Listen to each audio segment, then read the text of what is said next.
Chicken எடுத்தீங்கன்னா சப்பாத்திக்கு இந்த மாதிரி செஞ்சு பாருங்கள், சூப்பராக இருக்குங்க. வாங்க எப்படி பண்ணுறதுன்னு பார்க்கலாம்.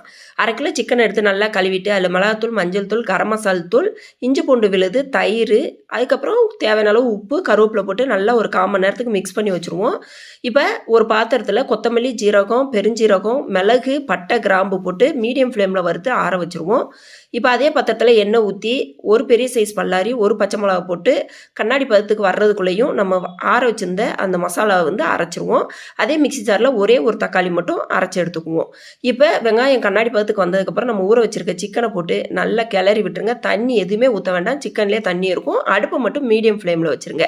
இப்போ ஒரு 2 நிமிஷம் கழித்து மூடியை திறந்து தக்காளி நம்ம அரைச்சி வச்சுருந்தோம்ல அதையும் போட்டு தேவையான அளவு உப்பும் போட்டு மறுபடியும் ஒரு 3 நிமிஷத்துக்கு மூடி வச்சுருங்க.